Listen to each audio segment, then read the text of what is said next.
Hello everyone, welcome to my YouTube channel study club. I am Rahul Sharma और आज मैं आपके लिए जो वीडियो लेके आया हूँ, इस वीडियो में हम लोग करने वाले हैं बुक रिव्यू। तो जैसे कि अगर आप एक जेई या तो नीट एस्पिरेंट है और आप अगर बिगिनर हैं या तो फिर आपको फिजिक्स से काफी डर लगता है, तो आज मैं आपके लिए जो बुक रिव्यू लेके आया हूँ उसके माध्यम से आप जान सकते हैं कि आपके लेवल के हिसाब से आपके लिए कौन सी बुक परफेक्ट है या तो आपको कहाँ से शुरुआत करनी चाहिए। फिजिक्स एक ऐसा सब्जेक्ट है जो कि most of the medical student का एज वेल एज जो नॉन मेडिकल स्टूडेंट्स हैं उनका डर रहता है। नॉन मेडिकल स्टूडेंट्स को इतना डर नहीं लगता है क्योंकि उनका बैकग्राउंड जो है, मतलब बैकग्राउंड में जो मैथमेटिक्स है उनके साथ उनको प्रॉब्लम सॉल्विंग की जो प्रैक्टिस होती है वो पहले से ही रहती है और उनका फेवरेट सब्जेक्ट भी रहता है किसी तरीके से, तो उनको मैथ्स और फिजिक्स अच्छा लगता है। केमिस्ट्री में उनको तकलीफ आती है, पर जो हमारे मेडिकल स्टूडेंट है उनको लर्निंग वाले सब्जेक्ट में तकलीफ नहीं आती, पर जो फिजिक्स जैसा टेक्निकल सब्जेक्ट है, सॉल्विंग वाला सब्जेक्ट है, इसमें उनको प्रॉब्लम आती है। तो आज हम लोग लेके आए हैं आपके लिए ऐसी वीडियो जिसके अंदर मैं आपको बुक रिव्यू करने वाला हूँ फिजिक्स की। तो इस वीडियो में हम लोग फिजिक्स के लिए जो सबसे पहली बुक है उसको रिव्यू करने वाले हैं। तो बुक का नाम है एस.एल. अरोड़ा, देख सकते हैं आप, ये है बुक।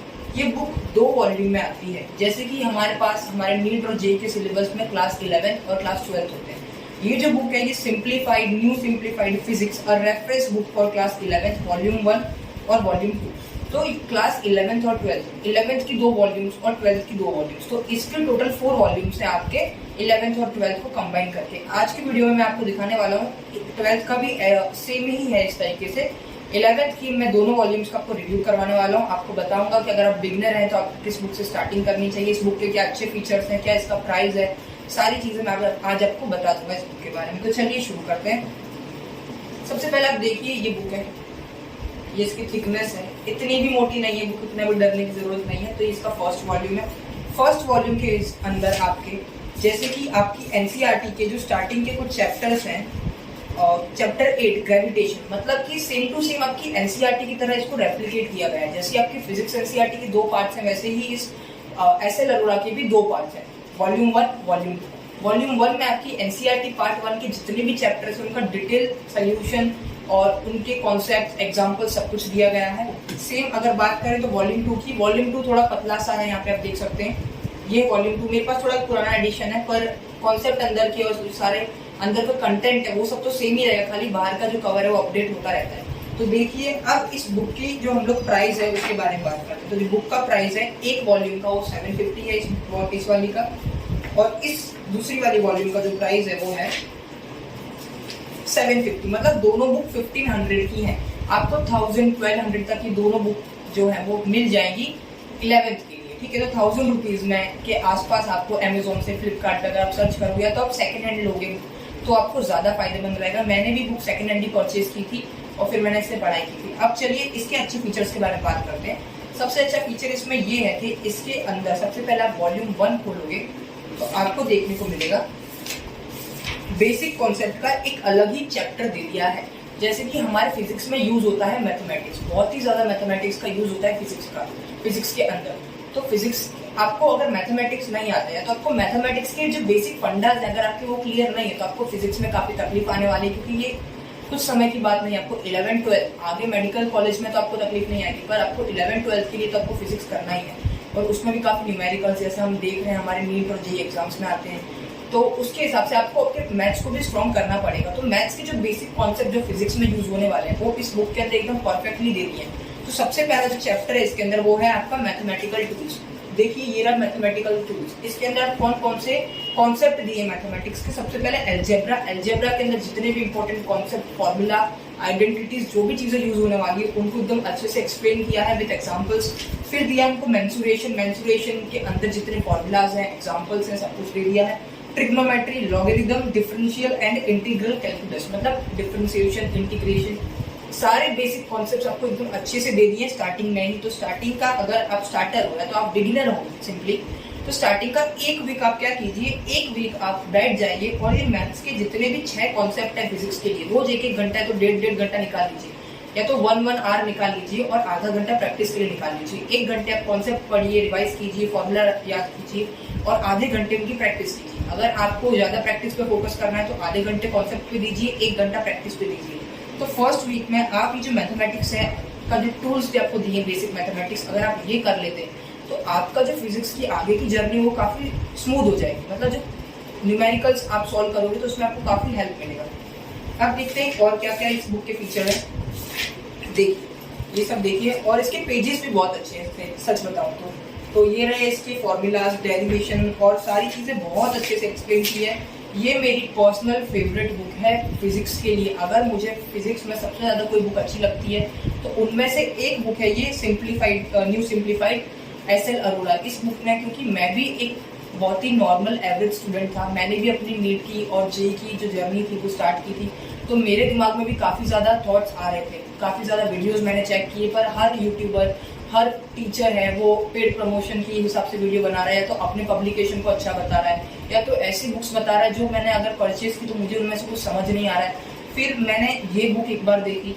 इस बुक को मैं स्टेशनरी पे गया, मैंने अपनी आंखों से इस बुक को देखा, खोल के देखा, इसके कंटेंट को समझा, फिर मुझे थोड़ी ठीक लगी बुक बाकी बुक से, तो मैं इसको लेके आया। फिर मैंने इसमें से पढ़ना स्टार्ट किया और आप विश्वास नहीं करोगे कि मेरे जो फिजिक्स का डर था वो बिल्कुल खत्म हो गया, और इवन फिजिक्स मेरा फेवरेट सब्जेक्ट बन गया, क्योंकि इसका फॉर्मेट ही कुछ इस तरीके का। तो चलिए फॉर्मेट को डिस्कस करते हैं। हम लोगों ने क्या स्टार्टिंग में दिया है, कितने चैप्टर्स हैं, तो इसके अंदर स्टार्टिंग के 8 चैप्टर्स हैं, और इसके अंदर स्टार्टिंग में मैथमेटिकल टूल दे रखा है। उसके बाद बात करते हैं पार्ट 2 में। तो पार्ट 2 में कौन कौन से चैप्टर है, तो पार्ट 2 में आपके जो बचे हुए फिजिक्स के चैप्टर है सेकंड एनसीईआरटी के, वो सारे चैप्टर हैं इसके अंदर। ये थोड़ी पतली है क्योंकि आपकी फिजिक्स की सेकंड पार्ट की एनसीईआरटी भी पतली है, थोड़ा थ्योरेटिकल है वो कॉन्सेप्ट उधर के, इस वजह से ये पतली है। अब चलिए बात करते हैं कि किस तरीके से इसके अंदर चैप्टर को डिस्ट्रीब्यूट किया गया है। तो मैं बता देता हूँ, जैसे कि हम लोग स्टार्ट कर रहे हैं, ले लेता हूँ मैं यूनिट्स एंड मेजरमेंट। ये चैप्टर मैंने खोल लिया, units and measurement. Units and measurement में स्टार्टिंग में आपको क्या दी गया है, मैं आपको अच्छे से दिखाता हूँ। देखिए, यहाँ से स्टार्ट किया गया है यूनिट्स एंड मेजरमेंट चैप्टर। इधर से यूनिट्स एंड मेजरमेंट चैप्टर को स्टार्ट किया गया है, और उसके बाद सबसे पहले थियरी दी गई है। थियरी में बताया गया है, और थियरी भी क्वेश्चन वाइज दी गई, जैसे कि नीड फॉर द मेजरमेंट, हमको क्यों जरूरत है मेजरमेंट करने का। फिर फिजिकल क्वांटिटीज क्या होती हैं, फंडामेंटल क्वांटिटीज क्या होती है, पहले सब कुछ थियोरी, डेफिनेशंस, ये सारी चीजें दी गई हैं। फिर कुछ इंपॉर्टेंट फॉर्मूलाज दिए गए हैं। फिर कुछ इसके अंदर बॉक्स बना के इस तरीके का डेटा दिया गया है, जो कि बहुत इंपॉर्टेंट है, और इंपॉर्टेंट चीजें अलग ही तरीके से हाईलाइट की गई हैं। तो बहुत ही अच्छा है कि हमारा जो इंपॉर्टेंट पॉइंट्स है उससे हमारा जो मतलब ध्यान है वो हटे नहीं है, तो हम उनको मिस ना कर पाए। ठीक है, फिर इसके अंदर और आप देख सकते हैं कि थियोरी तो बहुत अच्छी दी गई है।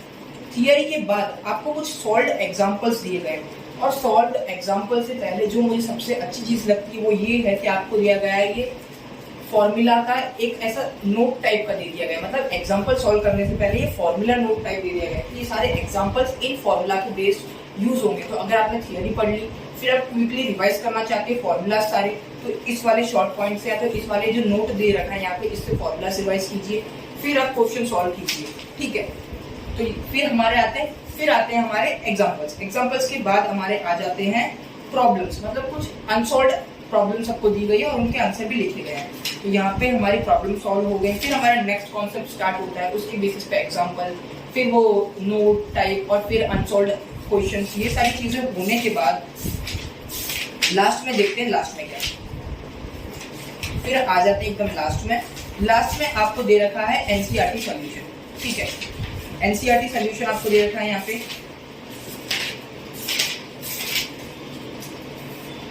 ठीक है, एनसीईआरटी आपको सॉल्यूशन दे दिया है यहाँ पे। एनसीईआरटी सॉल्यूशन देने के बाद यहाँ पे दे रखे हैं very short answer conceptual questions, मतलब कि वेरी शॉर्ट क्वेश्चंस दे रखे हैं आपको एक्स्ट्रा। उसके बाद आपको शॉर्ट आंसर्स दे रखे हैं। फिर आपको कुछ हायर ऑर्डर थिंकिंग क्वेश्चंस दे रखे हैं यहाँ पे, प्रॉब्लम्स उसके बेसिस पे। फिर देखो एनसीईआरटी एक्सरसाइज जो मैं बता रहा था वो यहाँ पे लास्ट में आपको दे रखी है। उसके बाद आगे देखते हैं तो text based very short question, same वही सारी चीजें हैं। उसके बाद देखिए यहाँ पे ग्लिम्पसेस दे रखे हैं, मतलब जो भी जिस्ट है चैप्टर का वो पूरा यहाँ पे आपको दे रखा है। फिर चैप्टर की जिस्ट के बाद आपको दे रखे हैं यहाँ पे आईआईटी। फिर ये जो मेरा फेवरेट सेक्शन है वो ये कि एक ही बुक में इतने सारे फीचर्स कैसे हो सकते हैं। जैसे कि इसमें दे दिया गया है प्रीवियस ईयर क्वेश्चंस। अगर आप नॉन मेडिकल बैकग्राउंड से, जैसे कि आपने मैथ्स ले रखा है, पीसीएम है आपका, तो आप देखिए आपके लिए ये रहती PYQs जो आईआईटी एंट्रेंस एग्जाम्स में PYQs आए हैं, प्रीवियस ईयर में जो क्वेश्चंस आए हैं वो यहाँ पे हैं। तो आप यहाँ से प्रैक्टिस कर सकते हैं। मतलब पहले सॉल्व एग्जाम्पल इजी, फिर थोड़ी टफ, फिर थोड़ी एनसीईआरटी की एक्सरसाइज, और फिर बिल्कुल आईआईटी लेवल के आपको प्रीवियस ईयर क्वेश्चंस पकड़ा दिए हैं यहाँ पे। उसके बाद आप देखिए उनके आंसर्स भी अच्छे से एक्सप्लेन किए, डिटेल में आंसर को एक्सप्लेन किया गया है कि कौन सा फॉर्मूला यूज किया गया है, कैसे कैलकुलेट किया गया है, सब कुछ आपको एकदम अच्छे से बताया गया है इस बुक के अंदर। उसके बाद अगर आप देखेंगे तो आपको दे दिया गया है मेडिकल एंट्रेंस के एम्स जो एंट्रेंस एग्जाम था, उस एंट्रेंस एग्जाम के जितने भी क्वेश्चन हैं प्रीवियस ईयर में वो सारे दे रखे हैं। मतलब मेडिकल वालों का भी काम हो गया यहाँ पे। अगर आपको और अच्छी प्रैक्टिस करनी है मेडिकल वालों तो आप क्या कीजिए, नीट एस्पिरेंट्स आप पहले नीट वाले क्वेश्चंस कर लीजिए, उसके बाद आप जाइए आईआईटी पे। आईआईटी के थोड़े एक स्टेप आगे क्वेश्चन होते, थोड़े एडवांस क्वेश्चन होते, तो उससे आपकी प्रैक्टिस और अच्छी होगी। फिर आपको देखिए सीबीएसई के पीएम की एग्जाम्स के भी क्वेश्चन दे रखे हैं, देखो यहाँ पे सीबीएसई के क्वेश्चन भी दे रखे हैं आपको। फिर यहाँ पे जो हमारा है चैप्टर है वो कंप्लीट होता है। इसी तरीके से हर चैप्टर का फॉर्मेट है। ये बुक बहुत ही अच्छी है, मैं आपको रेकमेंड करूंगा कि इस बुक को आप जरूर खरीदें। नहीं तो पुरानी बुक जरूर खरीदें, क्योंकि ये बुक बहुत ही अच्छी है और आपको जरूर बहुत ही ज्यादा हेल्प होगी आपकी जर्नी में।